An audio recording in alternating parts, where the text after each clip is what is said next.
Great. So welcome, everybody. Thank you for being here this early. Again, my name is Maitha Capel. I am the program manager at FIU Embrace. This is Marissa Landgraf, our senior program coordinator. Marissa will be talking to you guys more about the RAP implementation. We're going to get there to the end.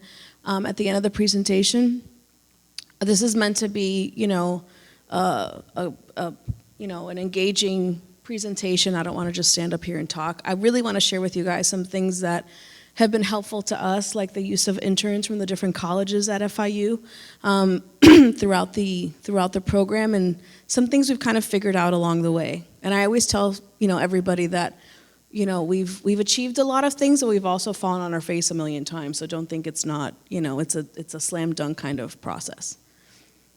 So, as you see, this is the definition of mental health from the CDC that includes all of the things that you think about, right? Our emotional, psychological, and social well-being, how we handle stress, relate to others, and all those kinds of things.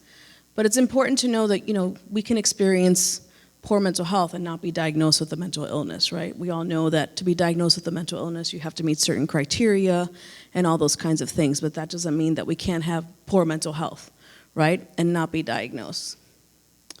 When we talk about well-being, we're talking about the presence of positive emotions and moods, absence of negative emotions like depression and anxiety, being satisfied with life. But overall, well-being can be described as judging your life overall in a positive way and kind of feeling good. It's important to note there's not one thing, right, that says that if you have this, you have well-being. But an important thing to note, especially as you think about our students and their families, that in general, it's dependent upon good health, which we know that a lot of our students have co-occurring health issues, right? Positive social relationships, which many times our students struggle with, and availability and access to basic resources. So for those of you that really know Maslow's hierarchy of needs that we studied in undergrad, the first bottom layer of the pyramid is your basic needs, right? And the top of the pyramid is your self-actualization, your best self, right? Your ideal self. But if you don't have basic things, it's hard to get there, right? You have to focus on your safety and security first and the basic needs that you have. And a lot of times, we have in our program, our students kind of run the gamut of socioeconomic status families. We have families that are very, very, very wealthy. We have families that, are on public assistance and have a lot of financial hardships, and then we have families in the middle. And it seems to us like every time we admit a new group of students, we have more that are on these ends than we do in the middle. So there's additional challenges for those families there. So an important thing that we do is try to help connect them to resources in the community.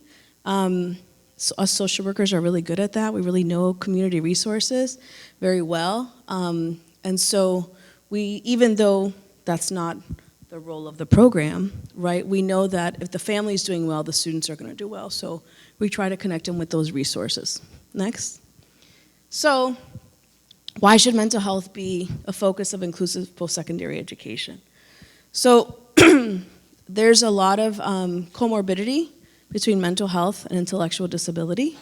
Some of these studies that have looked at, they're kind of old, but the comorbidity between children and adolescents with mental health and ID is 30 to 50%. And even in our program, we see that reflected a lot. So I can tell you that I've been working at Embrace for 4 years. Marissa's been there, how many? 3, 2.5? Since I've been at Embrace, we've seen a huge increase in the number of students that come in that have autism and ID and diagnosed mental health issues, a lot. So we're talking mostly generalized anxiety disorder, some mild depression. We don't admit students that have psychosis, obviously. That's something that's beyond the realm of what we can assist in. But we do have, most of our students have a comorbid mental health issue. So it's important to think about that for us in our programming, not that we're going to do mental health treatment, but at least connect people to the resources that they need to access those services.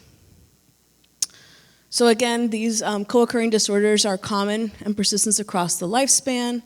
And one of the interesting things is that usually the severity of the student's co-occurring mental health issue is more strain on the family and the student than the ID. So even programmatically, when you think about the transition into the program, right? We have a huge campus. We have 50,000 students that come to FIU. It's over like 100-something acres of space. They're not used to navigating that space, and while we provide supports, we do a lot of things to help the students prepare for that, there's inevitably things that are going to happen, right? It's a university environment. And so those things become very stressful to our students, especially those students that may have been in a self-contained classroom in high school. They might have had a para with them the whole time, and they're not used to having to navigate these spaces independently. And now we throw them on this college campus, again, not just, here, come the first day and figure it out. No, we don't do that, but we also don't follow them around. And so that can create a lot of nervousness, anxiety, feelings of helplessness, because sometimes they won't reach out to us. So one of the things that we do, which sometimes I'm like, why did I do this, is that we give at orientation, all of the students have our cell phone numbers of the coordinators and the parents and the managers. The university pays us a stipend for our cell phones, all that kind of stuff. But it's important because inevitably every year I have a student that calls me freaking out in the first week of class. Maite, I'm lost, I don't know where to go. I'm like, okay, stop, look up, what is the name of the building that you're facing right now? Somebody will come and get you, and we'll walk you to your class, right? But having that safety net, if you would say, helps kind of alleviate some of that stress and anxiety for the students. And the parents know this too. So when we at orientation, we really talk about that too. There is somewhat of a safety net where they can always access one of us, right? And if they can't reach one, they know to call the next person. And we incorporate even putting their phone numbers into their phones during a pre-orientation week, where we're like, okay, write Embrace here, because you might not remember our name, right? Everything is new. If you write Embrace in your phone, here's our cell phone numbers.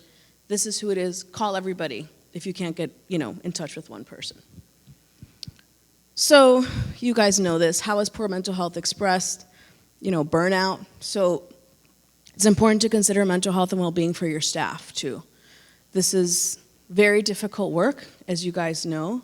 None of us came into this field because we thought we were going to make $1 million, right? We really want to help people and make people's lives better and make an impact, a positive impact in people's lives. But it's exhausting, right? It's emotionally exhausting.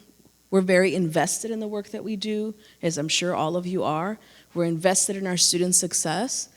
And sometimes it's hard not to take that home, especially when you're in the early stages of your career, right? I remember the first few years of my career, I would go home with like this huge headache, and I'm like, what is going on? And I worked with adults with paranoid schizophrenia, bipolar disorder, and I had no idea what I was doing. I was fresh out of college. I just was like, okay, here I go, And I would go home with this huge headache, and now I realize I was burning out. I was exhausted, right? It's emotionally very tolling.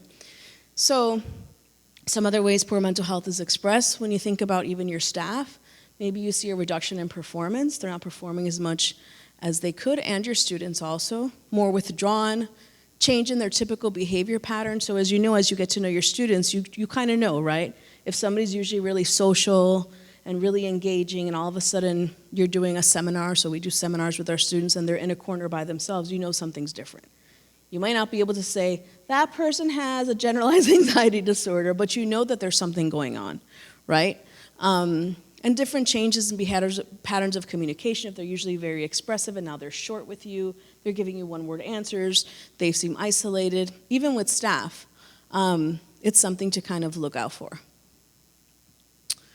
So in our field, burnout is not a classified medical condition, but we all know that this exists.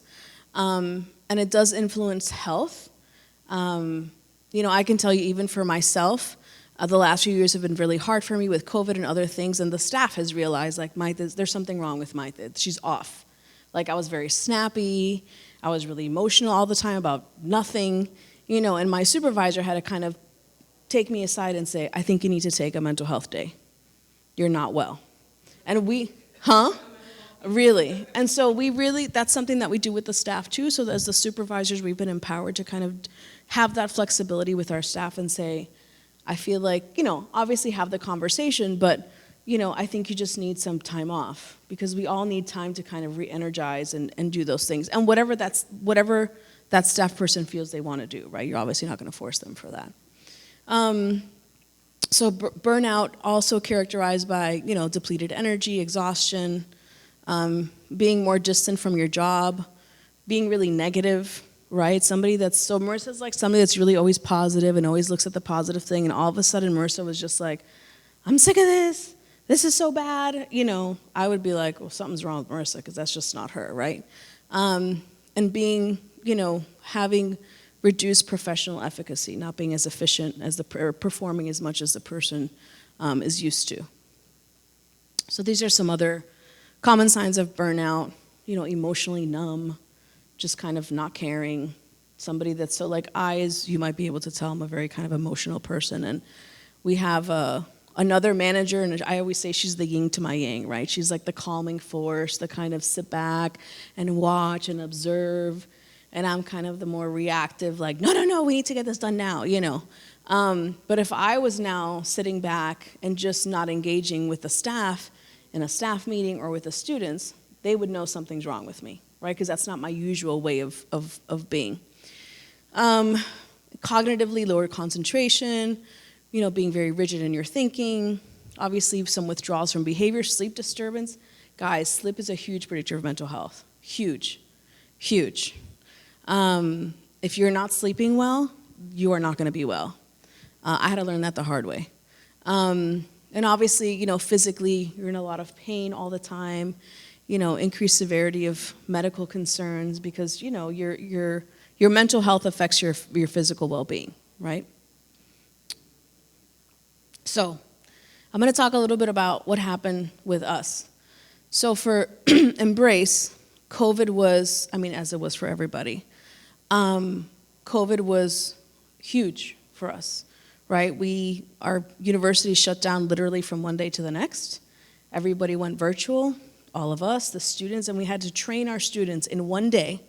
We had to get permission from the president of the university for our students to be on campus for one more day before we shut down. And we really were like, oh my God, how are we going to teach these students on one day how to access Zoom, how to do this? And we brought them all in, and we were like, all right, guys, we got to figure this out, right? We had, sadly, a huge amount of people on staff that lost family members due to COVID, myself included. My mom passed due to COVID last year. And that was devastating, because we're trying to support the staff. And then, at the time, when COVID first started, we didn't know what it was going to be. So whenever we had staff that got COVID, it was really scary, or their family members, Loss of the routine, right? Because when you're a pretty good functioning team, you kind of miss your colleagues, right? We spend most of our time at work, and we miss that in-person kind of time. Other illnesses going around too, increase in the cost of living, a lot of division within the community about different things. There was a lot of, marches, like all kinds of stuff. People were very afraid. We had a really high incidence in Miami-Dade County of COVID. Like everywhere else, hospitals overwhelmed. It was really crazy. And a lot of these things are ongoing. Obviously now we have access to vaccines. People aren't dying as much. It's a little bit, it's a little bit better. But for our team, it was really difficult. It really was. So our approach, we embed mental health and wellness into our program. And I think one of the reasons why we have that vision is both the director, who is a licensed mental health counselor, and myself have worked many, many years in mental health before coming to work with students with ID. And so we kind of always have that in the back of our mind, right? How does mental health impact functionality and the program? And so the way that we've built the program, we've interwoven the network of supports for well-being and mental health for both the students and the staff. The managers, we are trained to identify signs of burnout. We're given flexibility to, again, hey, Marissa, let's have a conversation. Are you okay? Like, I'm seeing this kind of thing. You're very withdrawn. You're not your usual self. I don't see you as invested. I don't, and you're just not yourself. Are you okay? Do you need to take some time off? Sometimes we even donated time to staff, our own time, right? To give them time to be able to take that time off that they need. And flexibility and support is really a cornerstone of what we do in everything. Because, you want to have a staff that feels good, because staff that feels good provides that same positive energy to your students, right? Nobody wants to feel burnt out and like we're dragging to work every day. We want to be excited and happy to come to work. And there's always challenges. I'm not saying there's not, but it's really important for the staff to be in a good place, for your students to be in a good place. So these are the different types of supports that we have for staff and students. So we do person-centered planning. It's a training that we went to as person-centered thinking that Marissa, myself, and three other staff are certified in. We refer our students, if it's short-term, to FIU's Counseling and Psychological Services Center. It's usually limited, like it's a short-term, so it's like 6 sessions are usually approved for, but they can get more. They don't have to pay for anything as part of their student fees. Again, supervision. For our students, part of our application process is that they go through a full psychological eval through FIU's Center for Children and Families. We don't charge the families for that. And so that helps determine where they're at assessment-wise, and then we can connect them to services, and there's recommendations that are made for them, right?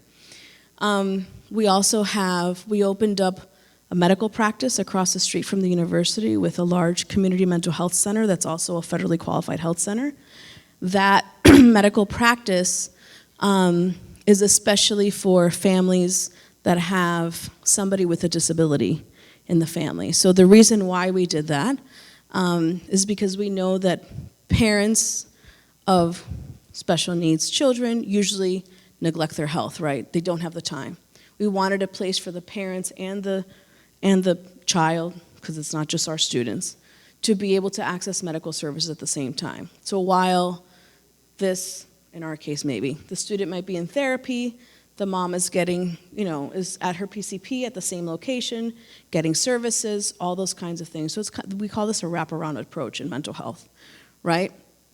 And so the good thing about having this medical practice is when we have students that are demonstrating some behaviors that we might be concerned about, and we've tried a million things. We've tried redirection, we've tried timeout, not timeout, but let's stop, go take a breath, come back kind of thing, and it's not working, then we'll have a conversation with the student and the parent, and say, listen, these behaviors are being very disruptive for them, they're not comfortable, it's hard for them to focus. Would you be in agreement for them to refer to them to therapy, to our clinic, or anywhere else that they want? It doesn't have to be there, right? But the clinic takes insurance and all that kind of stuff. And then we have a monthly staffing, they have to sign a release of information, all that stuff. And we have a monthly staffing with any mental health provider that works with our students to make sure that we're on the same page. So while we report out on how they're doing programmatically, right? Are they coming on time? Are they engaged? Do they seem like they're in a better mood? Have the behaviors that we refer them for decreased? They'll tell us from a therapeutic perspective how they're progressing, right? And maybe what we can do to support that therapeutic process, or what they can do to support what we're doing in the program. So we really do work in conjunction with anybody that's seeing a therapist or a psychiatrist in our program, because we know it's important for their success. And a lot of times what happens is the students will tell them everything is fine, and it's a hellfire, right? And we're like, no, not everything is fine. This is what's happening. Clearly, if there's things that happen in between that monthly staffing, we communicate with them. RAP, Marissa will talk about RAP in a little bit. We do staffing, so we have weekly staffings about every single student in our program, and we meet with all the program staff, and everybody discusses how the student is doing in different aspects of the program. So the job coach will say, okay, this week in the student's job shadowing, they had a really hard time focusing, very unlike them. Marissa might say the student was totally disengaged from seminar, they didn't go to their academic mentor session, they didn't do this or that. And then since we have a clinical focus, we'll say, all those things together are pointing towards something different. Maybe something's going on that we don't know about. And somebody will come up with, oh, so-and-so heard that so-and-so's, the student's grandmother recently passed away. Ah, okay. Let's circle back to the student. Let's bring the parent in to kind of talk about some of these things, because some of it can be attributed to that, right? There's other things happening in the environment that you might not be aware of. We encourage the parents to talk to us about that. If there's anything that they think that will impact the student in the program, it's important for us to know about it, right? Because one thing is the student just doesn't want to be here and they just don't care, right? Which sometimes happens, right? Even with neurotypical college students. And another thing is they recently had somebody pass away that they were very close to, and they don't know kind of how to cope with this. So it's coming out in different ways. It's coming out behaviorally, right? They're not being themselves. And it's not because they're just acting out. It's because they have all these other emotions going on around this loss, and they don't know how to express it, right? And of course, for the staff, the Office of Employee Assistance has been helpful in giving them some ideas too if staff is really struggling, and what supports we can provide to them. The STEP parent group is something that we developed with our School of Psychology. So one of the things that we are really challenged with, and I'm sure we're not the only ones, is the transition for the parents for the students coming into the program. So I always tell the parents, at the end of the first semester, we've never had a student not adjust to the program by the end of the first semester. Every single student, by the end of the first semester, has adjusted. Is everything perfect? No, but they know where to go, they know what to do, they're going to class, they're doing this, they've adjusted. They're okay, they're confident now, they feel comfortable going to the, what do we call GC? Right, like where all the food court stuff is and the fun stuff, that's our Graham Center. And that's where they buy food, so, they've comfortable maneuvering the campus. The problem comes in is that a lot of times the parents haven't gotten there yet. So I am of the firm belief that while the parents have intellectually and cognitively accepted that this is the son or daughter that they have, a lot of times until they get to our program, they have not emotionally accepted it yet. Right, so the parents are struggling to make sure that everything is perfect, and they're trying to remove all the obstacles, and they're screaming at us because why does Johnny have to be on time to his class? Don't you understand? And so it's like this constant trying to assist, but it's really not assisting because we want the students to be independent, right? But a part of it is, we've seen these parents have a total emotional breakdown. It's kind of like when they get to our program, because they have to be so independent, it's like a slap in the face of, wow, this is the reality. My son or daughter may not be able to do all of these things, or if they can do, they may be limited in how they do them, or it's going to take them a really long time to be able to get there. And I think it really is a slap in the face when they come to our program, because we expect a lot of our students and we hold them accountable. And we tell them that in the application process, in the orientation, in the meetings, but it's not until they really get there that it's the reality. So we worked with our School of Psychology, and they developed it's like a AA group for parents transitioning into the program.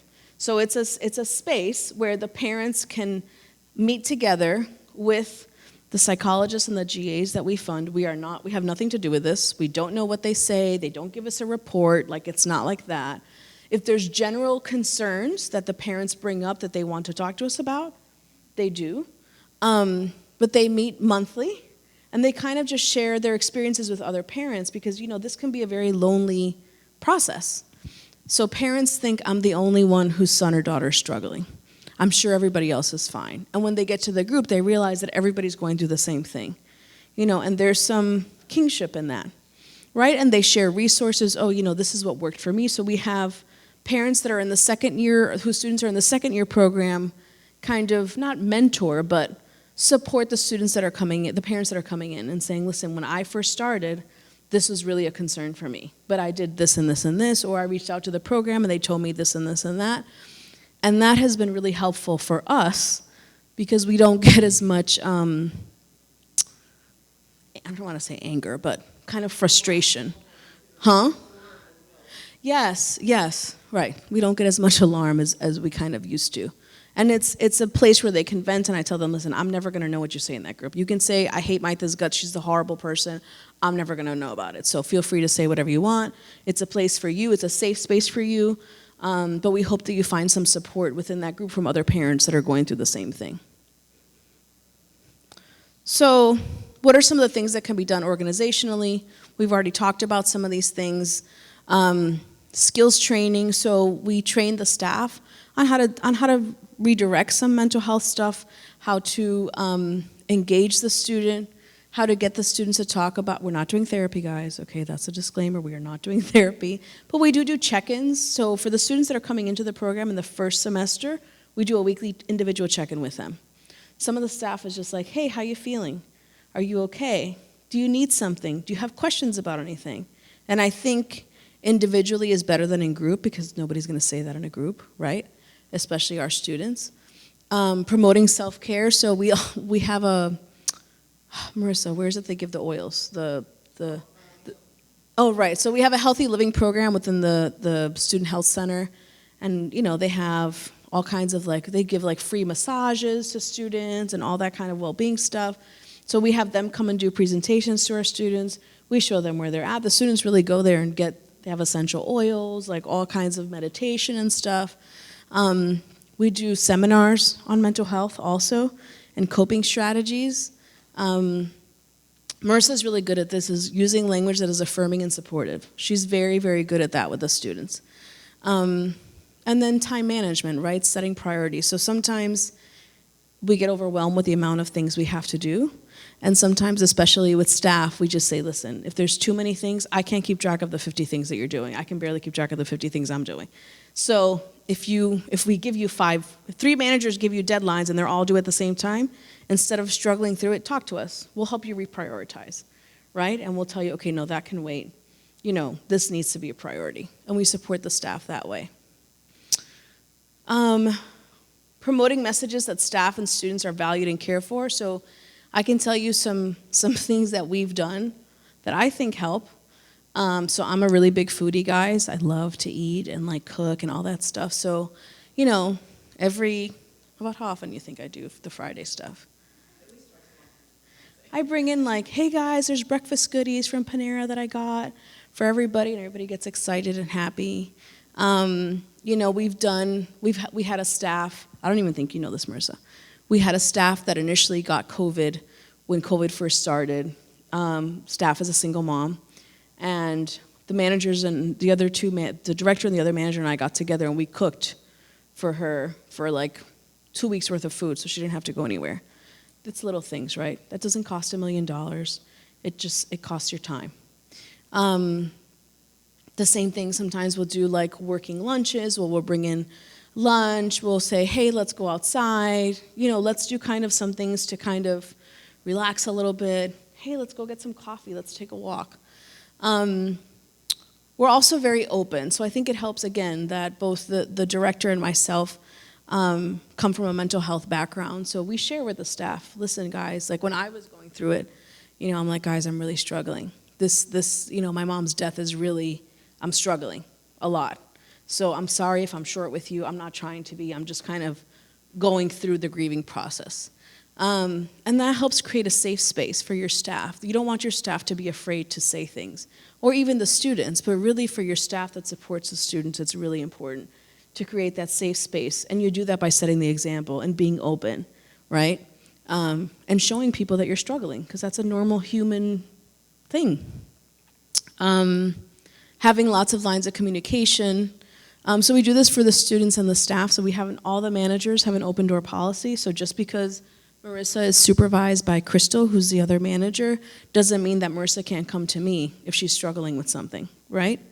Again, speaking openly about mental health and well-being, and promote resources. So FIU is a big university, has tons of stuff that they're always sending out of resources. There's like meditation groups online. There's all kinds of stuff. And so when it comes through, we really want to share that with staff and tell them that are things outside of Embrace that they can access as university employees. Where am I with time, Marissa? I don't want to, oh my God. All right, I'm going to go through this quick so you can do wrap. So again, what are some individual strategies that we utilize? Making sure that there's a life balance. So we tend to get caught up. I mean, it's sad, but it's funny. Where the managers and I will be like, hey, I'll see you in Teams at 10 o'clock tonight. And we're like on Teams and we're like, why are you working? It's 10. Why are you working? Because it's 10 o'clock on a weekend. You know, we don't want our staff to do that, you know, either. So we kind of have to check ourselves. Hey, listen, I don't want to see you in Teams tonight at 10 o'clock. You're done. You're 5 o'clock, you're out. You know, I know there's a million things to do, but we can't. We need to be strong for our team to be strong, and we can't do that if we're working all the time. Relaxation techniques we do. Again, contact with nature. Maybe having meetings outside or just eating lunch outside works. Assertiveness training. This is something we really promote with the staff. You know, as supervisors, sometimes I can tell you, I cannot track everything everybody's doing. So I don't remember that I gave my staff 3 different deadlines that are all due on the same day. So we say, listen, if that's going on, say, hey, Mike, I really can't do that. Can you help me reprioritize, right? But the manager has to feel comfortable enough for your staff to be able to tell you that. You have to create that space. What else? Next one. And then the same thing, interpersonal communication skills that are positive.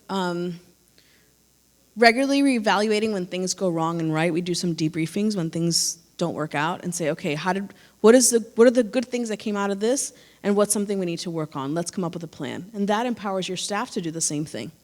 And the students. We do debriefs with the students too. Keep going because I don't want to run out of time. You're up, Marissa. Do you want me to do it or you can? I think I can multitask. We'll see. All right, so Maite had some really good points. I just wanted to add to one. I think there was something just really quick.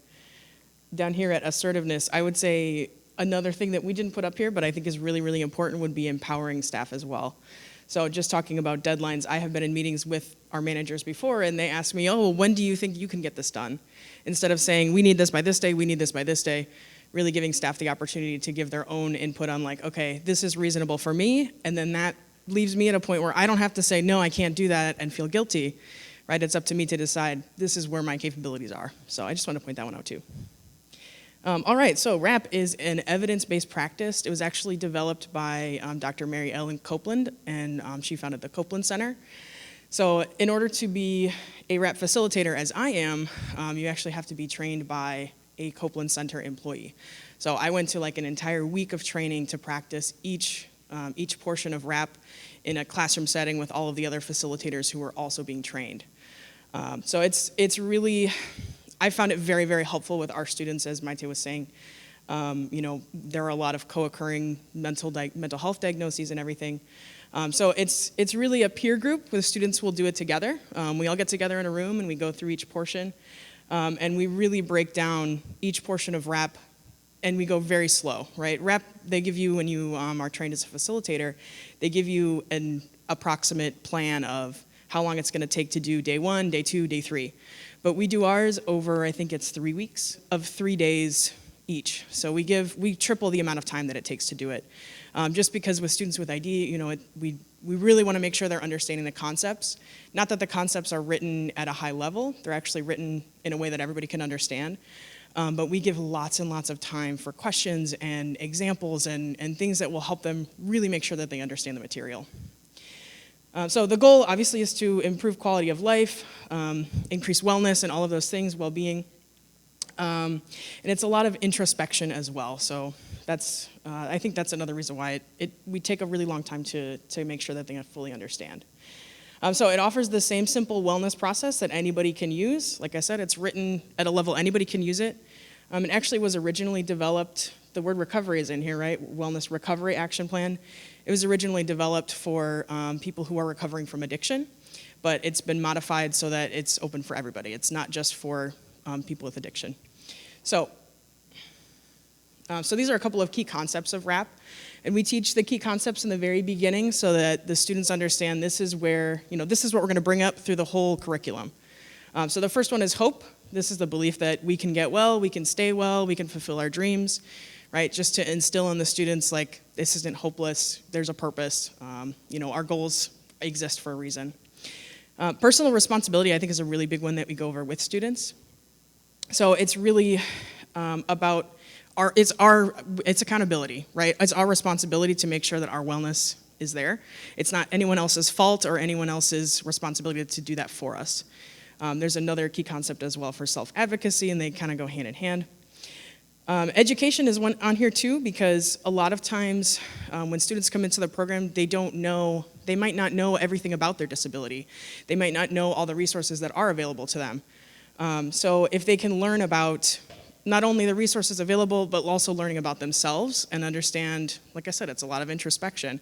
So understand, what makes me tick, what bothers me, all of these things, they need to educate themselves as well. So here's self-advocacy, like I said. I would say self-advocacy before we even doing RAP, at Embrace, self-advocacy was like one of our key concepts, right? It's something that we always, it's on the student. It's your responsibility. This is you need to tell us what you need. Mom is not gonna call the school and say, hey, I'm not gonna come in, my son is not gonna come in today. No, it's the student's responsibility to do that. The last one is support, and support comes up a lot in RAP as well. And this is really, I think these two go together very well too, because it is our responsibility to ask for help and ask for the support, right? So we can't do everything on our own either. Having a good, well-rounded support system is very, very important, and that's why it's in here. As part of RAP also, the students will name, I think it's at least 5, right? They have to have at least 5 supporters. And it can even be, mom, dad, brother, sister, and then my dog. Right, your dog can be on there. They give me love. I give them love. They make me feel nice. Right, like it's very open to the person is the expert on themselves, so they can decide what the RAP plan says. Okay, so these are the different parts that I talked about, and we're going to go through very quickly. But like I said, when we do this with students, it's like a 3-week thing. So before we even get to the daily plan, there is a section on where they name their supporters, and there's also a section on coping skills. So before we start, because coping skills come up in every single one of these sections, we have the students learn about coping skills. RAP calls it the wellness toolbox. So they learn about coping skills, and I have them test some out. I have them take notes and try out different ones that maybe some other students have mentioned. But we talk all about how coping skills should be free, they should be, simple, they should be something that you can do by yourself in a room, you can do it on the bus, you can do it while you're in a class, right? Anything that helps you calm down or helps you feel well, right? It's just something to increase wellness. So the daily plan is the first section. This has 3 parts. It's how you are when you are well is the first part, right? So before we understand or are able to come back from a place of crisis, we have to understand what that looks like first, right? So this is the introspection again. We have the students use some words to describe themselves and how they are in a typical day. So Maite was talking about, a change in typical behavior. Well, what's typical behavior? That's different for everybody. So we have the students kind of describe that for themselves, and we spend a lot of time on this section because sometimes it is difficult to be introspective and to come up with words or descriptors for yourself. So within this section as well are the list of things that we need to do every single day to maintain our wellness. So this is kind of where I try to put in a little bit of person-centered thinking as well, where we talk about, this is like rituals and routines, right? What is my morning routine? If I don't brush my teeth, I'm gonna feel weird today, right? I have to brush my teeth. Put that on your list. If I don't at least sit outside for 10 minutes or see the sun, I might feel a little bit sad. Put that on your list, right? So we go through all of these things that we have to do every single day. Another part of this is also things that I can do every once in a while. So maybe it's like going to the beach, right? Something that can improve my wellness or maybe reduce my stress level. So the next section is stressors or triggers. Right, so these are external things that happen where it makes me feel uncomfortable, it makes me feel anxious, it makes me feel angry. Right, so we go through this with students as well, because if they can recognize what is it that makes me anxious, angry, upset, then they can they understand that their reaction is normal, and that this is when I bring in my wellness tools to help with that. The next section is early warning signs. So this section is like, I would say this is the most difficult section for students, at least in my experience. It's kind of like, when we notice, right? When you notice that you're getting sick, you're like, oh, my nose is a little bit stuffy, or like, I feel like I've got like a sinus thing going on. Really, really subtle things that we know is a change for us, right? So like I said, this section we do spend a lot of time on as well to help the students realize when I'm starting to go downhill, what does that look like for me? Did I forget my backpack today? Did I ignore the call from my mom? There's lots of things that could happen that students don't realize they do. So this helps them put it on paper and really have a list of things like, when I do this, this, and this, I need to do more, I need to bring out my coping skills. All right, so our next section is when things are breaking down. So again, if we're leading from wellness to crisis, this is after our early warning signs. So after these subtle things, this is when things are really getting worse. So this might be like the attitude or the yelling, or there's a million examples, but we can't go through them all. But this is really, there's some here, right? Hearing voices, or feeling sad a lot. Some of the things that Maite had talked about in our changes in behavior. The last section, actually the second to last section, is our crisis plan. So this one is the most comprehensive, and it takes pieces from the rest of RAP that we talk about throughout the whole curriculum, and we put it together as a step-by-step instruction for the student supporters. So they name 5 people, right? I meant even the dog. You could put the dog on there. So you name 5 people, and these people are the ones who are going to follow these instructions that I'm putting in place right now, so I'm still in control, right? So this kind of, I think it goes a lot with our person-centeredness as part of FCSUA. So it really gives the power to the student, so that the student is the one making the instructions. I need my mom to do this. I need my dad to do this. So-and-so needs to call my employer and tell them that I'm not going to be in because I am not able to function right now, right? So it really keeps the instructions and the power with the student, so that everybody else, gets a copy of this crisis plan and is able to follow that. So talk a little bit about yeah. how that works with the staff, and your training with the staff, and what we do with the RAP. Sure. I was going to say, I think that's the last slide because it's just an overview, but I was going to ask if anybody had any questions about it. So you're talking about when we're facilitating RAP as a seminar? No, I'm saying your training of the RAP is that with the other staff. Mm-hmm. Oh, yes, implementation. Okay, so now that you guys have seen what RAP looks like, we use this because every single Embrace student does this as part of our seminar curriculum. We really try to embed this in everything else. So if something happens with a student and they come to somebody's office crying, right? Every staff member also knows what RAP is, and they know how to implement certain things. So if somebody's crying in an office, they may come to Maite and say, oh, so something happened, whatever. So Maite will ask, okay, so what's on your RAP plan? What's a wellness tool that would work right now, right? What's something that you could do at FIU? Do you need to go sit by the turtle pond and watch the turtles in the sun? Do you need to put in your headphones and listen to music? Do you need to take a walk? Do you want me to go with you? Right, so all of the staff know if something happens with a student, if somebody is upset, we prompt them for that. So it's not just something that they fill this out and put it in a drawer and not look at it, right? It's also something that we do every single year. We do an update. So the year 1 students do it in the first semester, so we know right away if what's a stressor for them. We can pinpoint, okay, hey, this building has this color wall, tell them not to go to that building, so we can at least avoid that, or if they have to, we'll know what to do, right?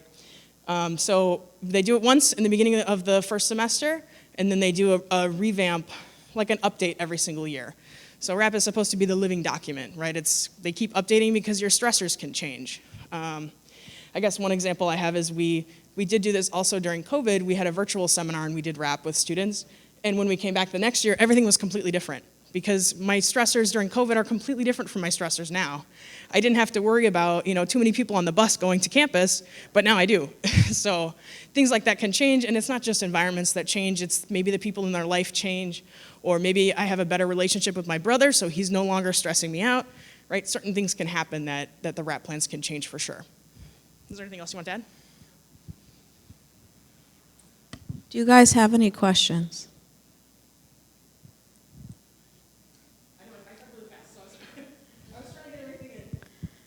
So rap can be used for anybody. It's not, again, like Marissa said, it was originally developed for people recovering from addiction, but in the mental health world, we all use it. I have a rap plan.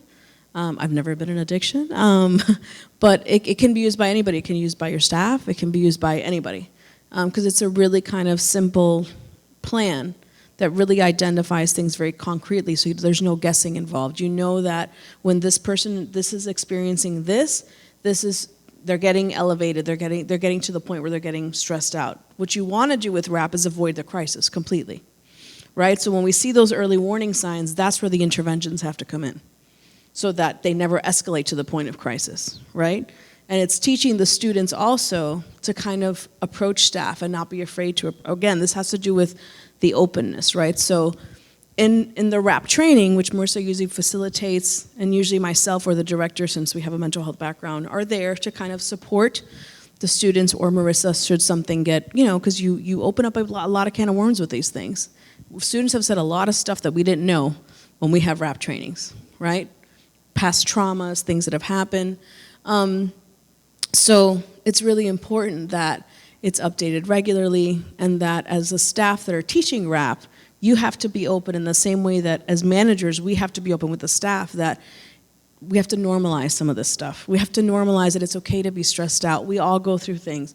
We all get sad sometimes. We all have anxiety. We all get nervous, right? Because a lot of times our students tend to think that they're the only ones that get nervous, that may feel inadequate, that feel hopeless, that feel helpless. And we really normalize a lot of that by sharing.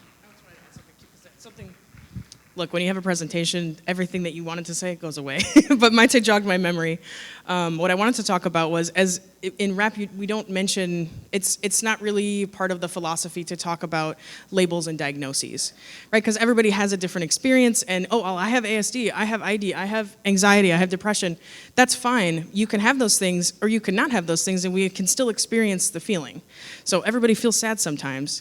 I think another thing that's important is, we want to give the students language, not language as far as labels, but language to express what that means, right? They know their diagnosis because we do self-advocacy with them. We talk about disability needs and things like that, and how to ask for accommodations, how to ask for modifications at work and school and everything. But what RAP does is gives them more expressive language to describe, okay, I'm not just sad today, I'm feeling guilty.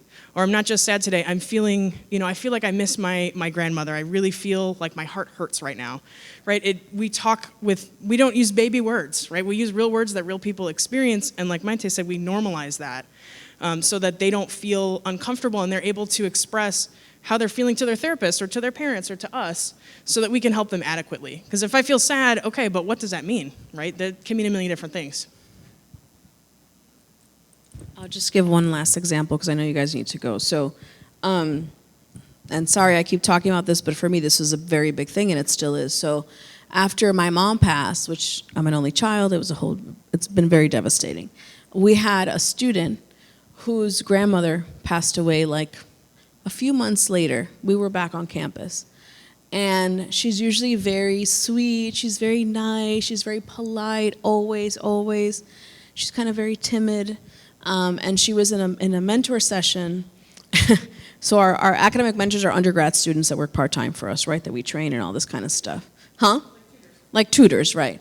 And my office used to be next to the mentor room where the computer lab is, and one of the mentors came to me like pale, not knowing what to do. Maite, so-and-so is just bawling her eyes out. I don't know what to do. I'm like, okay, it's okay. It's okay, have her come into my office. So this poor sweet girl was just crying. I couldn't even get a word out of her. So after I kind of gave her some water, I helped her do some deep breathing, I said, what's going on? Are you okay? What happened? And she shared that her grandmother passed away. And I said to her, I know exactly how you feel because my mom just passed a few months ago, and I know how difficult that is. And, I'm sure you were really close to your grandmother. And I gave this girl a hug, right? Because we're human beings too, guys. And she has hugged me so hard for like 10 minutes that I was like, okay, this is kind of getting uncomfortable and weird, but okay. I wanted to make her feel supported and all those things. Huh? I know. But sometimes you do that, right? And the mother emailed me the next day. and said, Maite, I just want to tell you how impactful that was to my daughter, that you took the time to talk to her. I'm sorry for your loss of your mom. I can't even imagine how difficult that must be, but now I know because I lost my mom. And that student, that memory has stayed in her mind, because now whenever something comes up that's minor, she feels very comfortable in coming to me. But you have to understand, most of the students go to the coordinators. They don't see the managers as much, right? We're not in the everyday in and out kind of stuff. But that memory of support is kind of ingrained in her head, where she feels comfortable, and not just talking to me, because then I brought her to coordinator. I said, listen, guys, in our staffing, hey, this is something that's going on. You might see her withdrawn. This is what's been happening. So let's cut her a little slack, right? She might not be showing up on time. She might miss some things. She's forgetful. This is a really big thing for her. Let's kind of be flexible, right? And because sometimes we're rigid, right? We need to be rigid and we need to hold them accountable, but we're human too, and we need to understand that these things happen. And like that, there's a bunch of different things that have happened in the program with the staff, with the students, that the students now feel more comfortable. And again, it's the stigma. We're reducing the stigma by talking about it and being open about it. Did you? Huh? Right. And we give them the words to kind of talk through what to say. Yes, do you have a question?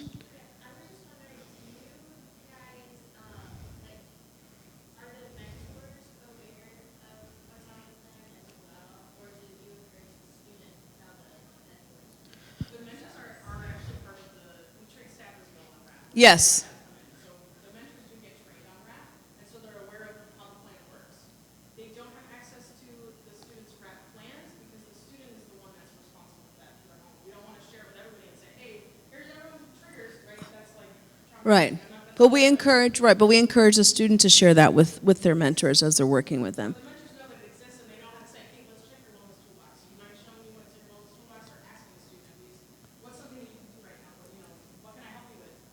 Right, right. Any other questions? Okay. Sorry we went over, guys, but thank you so much. Yeah, thanks so much. My card's on the table. If you email me and say, hey, can you give me my card? Yeah, we're getting new cards and I don't have any, so sorry. So if we take everything that's on the table and you want to take next time, please do. We've got extra water bottles over here as well. Thank you, everybody.